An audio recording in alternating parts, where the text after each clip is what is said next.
Your phone, watch, and lights have become smarter in 2025, and this is because of the invisible AI running in the background of your everyday devices. This AI studies your habits, learns your patterns, and starts giving convenience to you, like auto editing the photos, adjusting the lights, and giving auto reply suggestions that you just tap without thinking.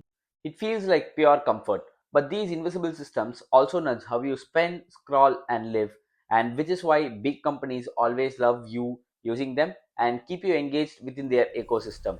So the real question here is, are you using the gadgets or are the gadgets using you through the AI driven nudges? If you want to understand how this invisible AI really works with your smartwatch, smart lights, smart speakers, and many more smart devices, don't worry, just click the YouTube link in my profile and watch the entire video to know exactly how this invisible AI takes over your daily life. And stay tuned to Pop Talks for more interesting videos.